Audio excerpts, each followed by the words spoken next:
Welcome everybody to Service Drive Revolutiooooon. Tell them what we have coming up on today's show, Christian. So today, everybody, you guys are going to want to stay tuned. We have two of the finalists in the You versus You Jeep Challenge. We've got Chris and Casey. There are some great interviews. You guys want to take some notes. It's going to be good stuff. But before we get to that, I have this friend. His name's What a segue. His name's Rob. He's so lazy he doesn't even call himself Robert. Like, this guy is so lazy. If laziness were an Olympic sport, he would come in fourth so he didn't have to get on the podium. Back to you, Chris. That's all coming up today on Service Drive Revolutiooooon.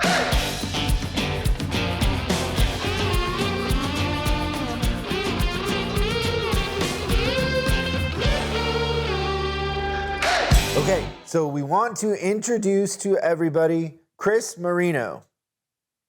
This could get confusing, Chris, because there's a Chris, a Christian, and a Chris, but I think we'll navigate it. There's a lot of that going on today. Just fine. It seems. So, Hold on before you get too far with this. I feel the urge. There was an issue that happened last night. My girlfriend, she's out driving last night. She got into an accident while she was listening to Adele. She went rolling in the Jeep. She's okay, Chris and Chris. Oh, yeah. How rude of me not to ask if she was okay. At the 1 in 1 million chance that was true. That's a nice segue to giving away my Jeep. I'm not sure what I'm going to drive after the event, Chris. I don't know what's going to happen. I'm pretty sure you got some cars. No, that's my daily driver. I've been driving it. Yeah. I have another car that I'm selling because I need to sell it, but I'm gonna have to get something. So you're a finalist. How does it feel to be a finalist in the contest? It's amazing. Were you surprised? I was surprised. I was nervous when I did it. I decided from the beginning that I was going to do it. And when I got the call, I was very surprised. Now, part of entering the contest is you turn in your numbers and proof of your before and after numbers. You write an essay, and you take a picture with a poster that has your before numbers on one side and after numbers on the other. And you did it with your team. Yes. In the shop. And I got to say, what a good looking team. Thank you. Very good looking team. It's a great picture. And if you're listening to this, you won't see it. But if you're watching YouTube, we will put it up on there. So one of the things reading your essay, and we will then go to your specific numbers in a minute, but reading your essay, very common theme in our industry that your general manager or dealer group says, hey, we're bringing in this outside company. And the first thing that you think, and I thought when I worked at a dealership, and I'm sure Christian thought, is, oh, great, here comes a consultant that's going to spin a bunch of plates, that's going to, point out things that I'm doing wrong and, elevate their importance in the situation. And then what actually happens when we come in, which we try very hard to not think of ourselves as consultants, but think of ourselves as coaches, but kind of go through that process of what you thought, what your past experience has been, and then just a little bit about how it was, more of a team collaboration than experts coming in telling you what to do. Yeah. So when I was at the other dealership I was at, we had consultants. They came in, they told you you're doing X, Y, and Z wrong. They tell your boss the same thing too, right? Yep. They tell your boss the same thing. And then they tell you a bunch of things to do, and then they disappear. Never hear from them again. Yeah, it was one of the things that they talked about, what is it called? Proficiency. Proficiency? Yeah, that's the favorite of consultants. Means nothing, but exactly. Okay, keep going. And I've been through a consultant probably 3 or 4 times in my career. And then when I came to Tommy Group, he told me, well, we have an outside group, Chris Collins, and I was like, okay, great. Here we go. Here we go again. Party time. Yep. And then I was there for a couple weeks, and Vicky called. She introduced herself to me. She went through all her past experiences, what she's been through, that she was a service manager. And it was more like a coworker, like partnership type thing than an actual, okay, you're doing all this stuff wrong and this is what you need to do to fix it. It was more, okay, we're going to work together so we can get the department profitable and make sure everybody's happy. Yeah, did Vicky tell you that she was the original winner of this contest? She told me that she won. She's not this contest, actually. I didn't know that. Well, so She I told me didn't do a car, but I did money. So I started off, I did a $25,000 service manager challenge. Then eventually I raised it to 50. And this is the first time I'm doing my car, which I don't know, the car, the sticker on the car was like 68. Of course, it's, worth less than that, but she won cash when she did it, but she was the original winner. Well, who knows? In this car market, it might be worth more. Maybe, yeah. That's a good point. Yeah. Yeah. So, and that's the thing too. I think that's important is, and I hope that the way that we made you feel was that we're in this together, and we're not, we're not the idealized version of what a factory rep or chemical rep or consultant or whatever would be, because we understand how hard it really is. And, looking at your numbers, we understand how much work went into that. Like, you did that. We didn't do that. We were coaches. We influenced. But at the end of the day, you're the star. You're the one that did all the heavy lifting. Thank you. Yeah, where I think a lot of times people are trying to steal the credit. Yeah, take the credit. Consultants Yeah. are trying to steal the credit, where we know that that's not true whatsoever. We, more than anything, we're trying to start a community so you have resources and you don't feel alone. So then now let's get into, and let's just talk about the numbers, and then I want to ask what your recipe was and what you think the big levers were to achieve the results you did. So on your ELR, you raised it almost $27. So $26.82 increase in effective labor rate. You had a 16% increase in net to gross and 0.1 in CSI, but CSI for your brand, that's actually pretty big because it's only it only goes to 5 overall. So your CSI was already really good, and you went up, which the only concern there would be if it went down, right? Your CSI is going up as your ELR and net to gross went up dramatically. So what would you say the 2 or 3 most important ingredients to that recipe for those dramatic changes was? What were the big levers? I would say it was the morning meetings. So having a shift meeting every day? Yep, having that morning meeting every day and making the advisors happy and showing them that what we can do and just giving them that positive reinforcement. And recentering them, getting them focused. And letting them know that, okay, we're going to do this. We're going to have a great day, and setting up the side bets and doing goals with them every day. It worked out awesome in my case. And then the wild card sales themselves. Actually, when I went there, the wild card sales were really down, but actually coaching everybody and saying, okay, we can do this, we can do this, we can do this, and then showing them. And then, okay, great, you hit 10 today. Let's see if we can do 11 or 12 the next day. And just always being like that with my advisors, it worked out really good. In the wild cards in this sense here are a very important part of that effective labor rate increase, because it's inside of a pricing strategy where we're competitive on items that drive traffic, but when they're there, we're recommending needed maintenance, not, nothing they don't need, but recommending maintenance they need. And that has a higher margin, which the outcome is that we have a healthier effective labor rate, right? Yes.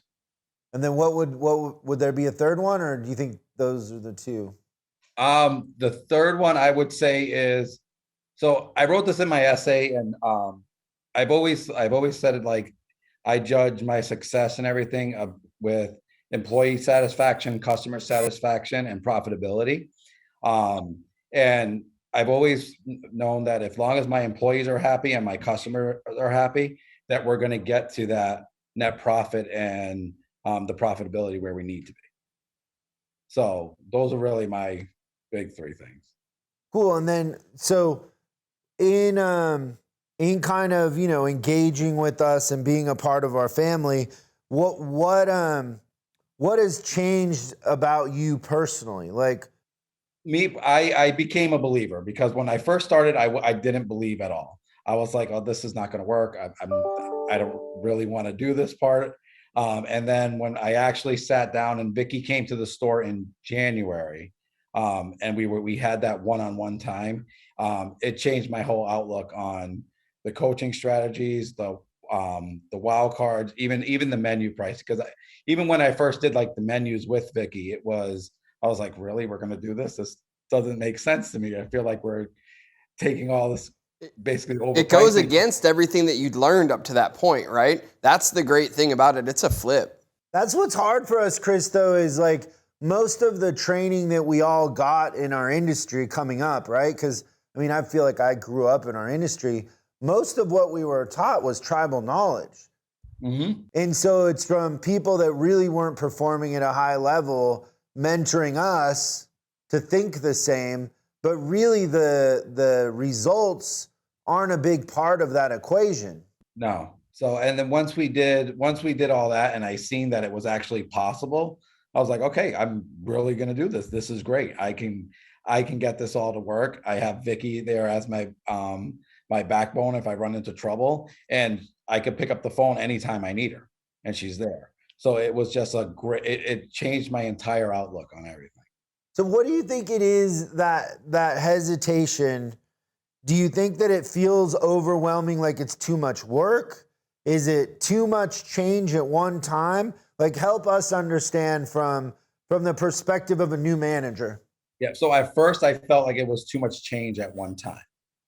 So I was going into it. I'm like, we're going to change this, this, and this. Like nobody's going to understand what's going on. They're like, okay, we're raising prices here. We're going to do this. We're going to play all these games. And it's going to be like, and it was something we didn't do all the time. So it was basically making everybody believe, and I had to make myself believe it too. But once you actually do it, you realize it's a lot of work, don't get me wrong, but it's not as much work as you think it is. It starts flowing. Once you put one process in place, the other processes follow with it. Yeah, and hopefully it feels scalable after that. It should be easier, and now you can scale, right? Yep. Yeah. Yeah, and can you make the correlation now that the more change in that, you know, short period of time, that it affects the outcome and the results equally? Yeah, I can. Like the dramatic results that you've had are, equal to the amount of change that you quickly did. Exactly. No, and it worked out. Like I said, it worked out great. I mean, the net to gross and everything went up to right where we needed to be. And since I've been keeping with the program and making sure everything's going the way it's supposed to be, the last 8 months now, we've been completely profitable. So we haven't fell out. We've made CSI every month this year. And everybody's happy and everybody's making money. I have advisors that are maxing out their pay plan almost every month now. So it's good. That's great. So now how about personally for you in your home life or outside of work? Has this had any effect on the way you just feel overall? Oh, it has. I mean, financially with myself, I'm in a financially better spot because of the way my pay plan is set up. So we're making CSI. So I'm getting paid like I should. And even my time at home, when I was at other dealerships, I was out. I was working 90% of the time, like we all are, but I was never home like at 7 or 8 o'clock. I'm to the point at my dealership now that I actually feel comfortable knowing that I can take a Saturday off and go to my kids' games and not worry because they're still going to they know what I expect. they're still going to do the process the way they're supposed to. So it's given me more time with my family, and just being able to do everything that we enjoy.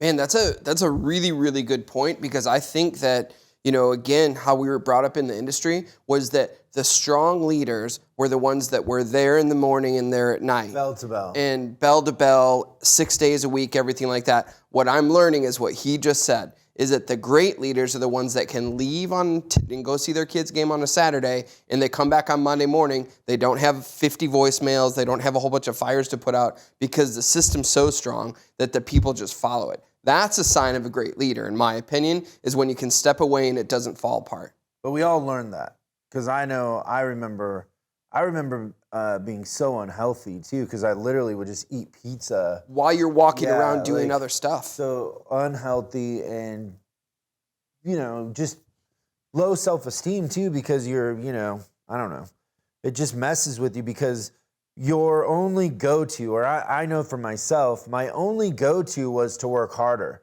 I didn't know where the levers were, and so it was just more of everything, and at some point that just takes all of your soul away.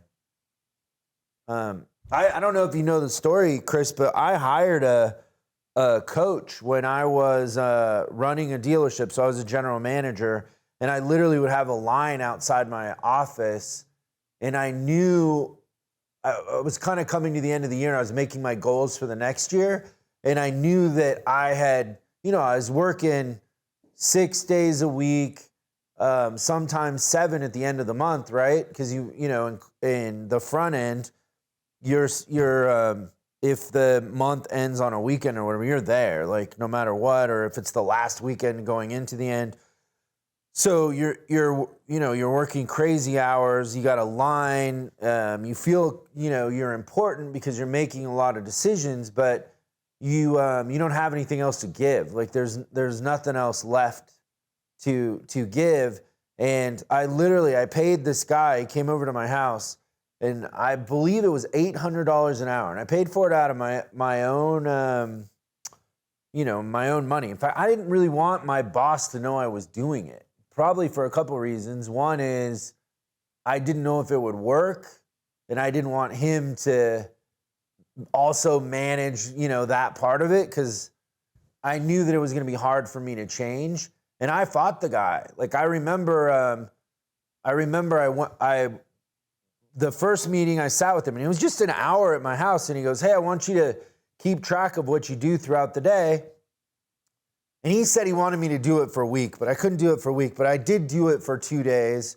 And so he's looking at my Tuesday, the next week when we met, and he goes, "What is this heat sheet meeting?" So I would have a heat sheet meeting with my finance director, and it was about 4 hours every Tuesday. And I would, I'd call in a fleet guy and be like, "Hey, we need a driver's license on this deal. We need insurance on this deal." And I was chasing, we were... with used and new, we were selling over 600 cars a month. So there were a lot of deals that were missing, something. And so then I'm showing him this, and I'm explaining it to him, and I remember pushing back on him, like with all the conviction in the world. He says to me, he goes, "So what is the finance?" Because he didn't know a lot about car. He was coaching like Fortune 500 CEOs. And he goes, "So what is the finance director do?" And I go, "Oh, well, they're blah, blah, blah," and I explain the thing. And we have 12 finance managers and whatever. And he goes, "No, what do they do if you're doing their job for, why would you be chasing a driver's license? Like, I've bought a car before. I know that I left without giving them a driver's. Why aren't they getting it?" And I would say, "Well, sometimes our fleet salespeople will deal with brokers." And he'd be like, "Yeah, but what's the finance director's job? Could you explain to me the job of the finance director?" And I remember I fought he left or whatever. And then the next heat sheet meeting, I was like, to my finance director, I was like, "Hey, it occurred to me that I have you to do all this, and why am I chasing the fleet? What I want to do is I want to move this meeting to Wednesday, and I want you to do all of this. And my goal is that this meeting's 10 minutes. And so, we went from 3 sheets to, 5 deals at the top of 1 sheet. And those deals, she would just explain. But the hardest person to change was me. It wasn't my finance director. I was in this loop of thinking I was so important, and it took me paying somebody a lot of money to come in and then point out something pretty clear. I mean, it happens to us all the time too, where clients will be like, oh, we thought of that, or oh, we knew that. And I'm always like, yeah, no, the difference is we're just going to do it. It's not that we invented anything. We're just going to do it. It ends up that the secret to success is in the execution, not in the idea. My favorite line is, oh yeah, we tried that once. Yeah. Well, we're going to do it again, but it's going to work. Yeah, so we're going to follow through. Yeah, that's awesome. Well, what advice, Chris, would you give to managers out there that, are in a situation like we've all kind of been in, where service is the afterthought? You're not really given the tools to succeed, right? You're not even oftentimes even shown the financial, even though you're graded on the outcome. What would you say? Are these persons coming into the program now, into Chris Collins' program, or just in general? Just in general. I would say to the person coming in that's becoming a manager and they're in the same boat that I was in the beginning, one, don't give up. Don't try to do everything yourself. You have advisors, you have support staff. Let them do their jobs, because if they're not doing you have to show them and put them in the right direction, but let them do their jobs. Don't do them for them, because if you do it for them, you're never going to succeed. And that was me for the longest time. I would think something was wrong. Just give it to me. I'll fix it myself. And you do that and you do that and you do that. And then you get to a point that you're just fixing everything, and they don't care, because they know that you're going to be there to fix it. But once, it's kind of like what you said, once they start doing it themselves, it magically gets done, and all of a sudden they know how to do it. Yeah. And that was one of my biggest downfalls. So if you do that with your employees and just make sure that they're actually doing what they're supposed to do, coach them in the right directions, and just turn the team into a family. Don't treat it as you're just one of my employees and it is what it is, and I don't care about you. Don't actually care, but don't fake it. Pretend like you care. Yeah, care about them. Ask them how their family's doing, and you'd be surprised once they know that you actually care and it actually means a lot to you what the results are. They go around. They'll do everything in their power to work their hardest for you. Why do you think a lot of managers' approach is it's just business? And if you care about your people, that's either a weakness or a disadvantage. Why do you think we were conditioned that way coming up? I think we were conditioned that way just because it was, okay, you're here, you're up higher than them. So don't worry about them. Who cares what's going on in their personal life? Just make them work. But if somebody is in a really bad relationship or something at home, and I know the old saying is, okay, you got to leave it at the door. You can't let it affect you. But any normal person, that's going to affect you. So if you get to the bottom of what's going on with that person and saying, how can I help you? What can we do to make this better? Even if sometimes it's, okay, do you need a couple of days off just to get your head right and then come back? That person's going to have so much more respect for you. Yeah. Yeah, I never wanted to be treated that way. And it never felt good to be treated that way, but it definitely is the culture of our industry. It's just business. It's like, well, I'm here a lot. I'm here a long time every day, so I'm giving a piece of my soul to this place. I would love for it to feel like it's not just business. Yeah, you're with your coworkers more than you're with your family most of the time. Yeah. And it becomes part of your identity, right? Like, this is what we do. This is who we are. That's awesome. I think if managers are saying that they're not emotionally attached to their people, they're fooling themselves. I literally think that almost everyone, if you really, really care about your business, like you have no choice.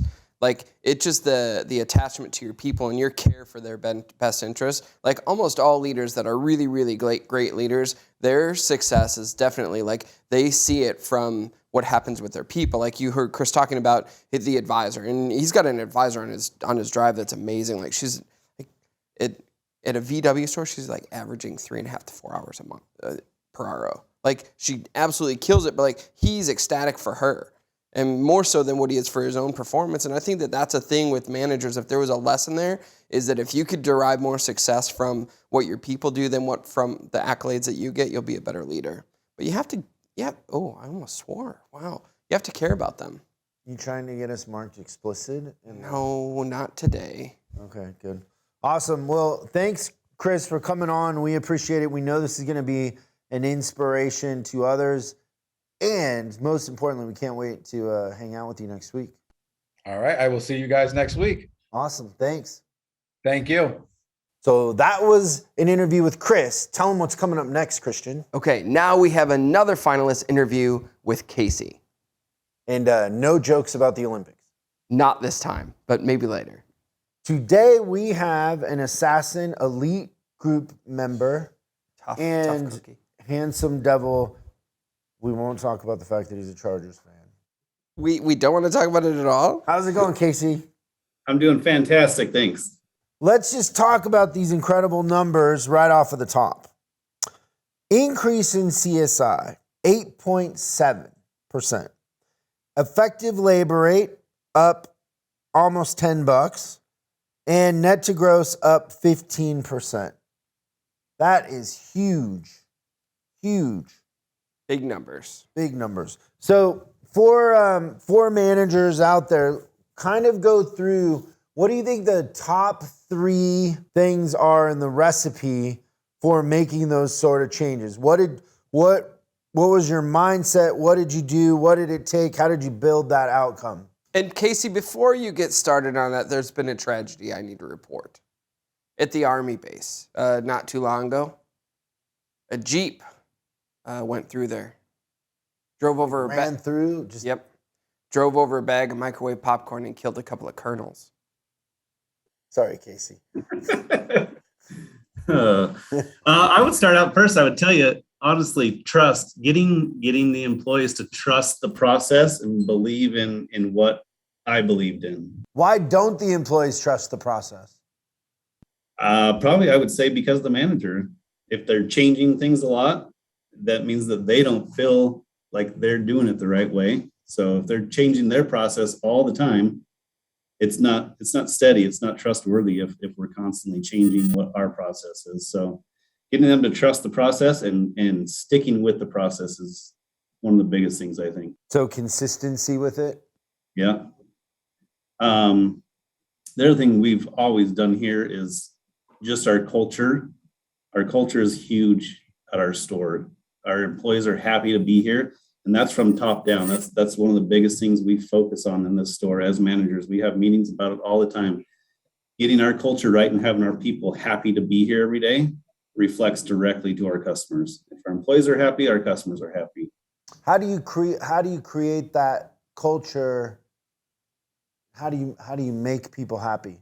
I don't know. I would say just listening to them, caring about more than just work, listening to what their afterlife is, getting to know them, knowing their families, making sure that they get along and that they're all helping each other. And it's not a backstabbing game. You know, they're all out here with the same purpose to take care of the customer. It's not just about them. It's about everybody. So trust, sticking to it, culture. I mean, one cool thing that we did during, COVID was they took care of every employee here. They made sure that they didn't make any less money than they did the year before. So what we did is we dialed in how much money they made the prior year and built it to an hourly rate, basically. And whether it was a slow day or a slow month, or a slow year, they didn't make less money than they did the year before. We took care of all the employees and made sure that they were paid what they made. And kept everybody too, so no furloughs, nothing like And that? kept everybody. Yep, we didn't lose anybody during it. Yeah, that's a really good sign of a strong organization for sure. That's pretty cool. Yeah, and we've seen stores, right? Casey, maybe you're familiar with some in the group where they panicked, they furloughed, laid people off, and then those people aren't coming back. Right. It happened all around us. I'm gonna guess he probably hired some of them. You know what I mean? Like he's open and he's open for business. I think that's a big thing. But I tell you what, probably one of the most dangerous things that we saw was not only were people furloughing like support staff and advisors, like there were people that were furloughing technicians, and my head still doesn't wrap around that, but they'll never get it back. Because we were never running out of work. That was what's weird. I agree. Was just panic to panic, right? Why do you think a lot of service managers get stuck in their results, in the sense that I've always understood that if you have results that aren't working or aren't good, then something has to change in order for the output to change, right? So whatever your actions are, then you have to change those actions in order to change the outcome. What do you think it is that keeps managers from wanting to change? And I don't know, in a sense, they get paralyzed. Comfort. They're comfortable. Hiring new people or changing personnel can disturb the whole process if you get the wrong person in. So I think there's fear and comfort is why change doesn't happen. It's pretty common in our industry. But a lot of times, the dealerships also don't serve the manager in the sense that they tell them, like, hey, get me more gross. But they're looking at the profit, but they're saying gross. So the managers get put in a trick bag too, in that sense. Yeah, I've learned quite a bit just being with you guys with understanding gross and net, because I had no idea what any of that was when I started in this business. I've been here for 18 years and I've been the manager for the last 3. But when I got the manager position, I had no idea what any of that was. I was paid on gross and I had no idea what it was. Yeah, isn't that, and that's not that uncommon. Like, that's a failure of an industry, not of the manager. I mean, most of our training is tribal knowledge, right? Exactly. That's all it is, really. That's what we got. And so then we're just rolling the dice on the person that mentored us was good enough. Yeah, right? they understood gross, but the chances are they didn't understand the numbers. And if you don't understand them, then in a sense, you're just trying to stay out of trouble instead of really driving the outcome. Which is how managers then start to kind of catch their identity with tasks, because when you're a manager and you're doing like those $10 and $12 an hour things, at least you have something quantitative that you can grab onto and say, I did it. Like if you don't understand financials, you don't understand gross, you don't understand net, it's like, it's this, magic thing. And you're like, I think I'm doing it right. But, then you start to get driven into tasks. And then when you're doing the tasks, you're not doing the things that are moving the needle. So I see how it happens for sure. Well, where do you see things changing in the last couple years, COVID aside? Like, what do you see changing with the manufacturers and the customers and just the marketplace overall as it affects us in service? The customers are uneasy for sure. I haven't seen people like this ever since I've been in this business, but it's tough to make them happy. It's harder to make them happy. I think they have a lot going on that they didn't before, and service isn't the place they want to start to come to anyways. They're never happy to come see us, but I think they're more uneasy than they've ever been. How do you talk to your advisors about handling that extra added edge that is coming in the drive?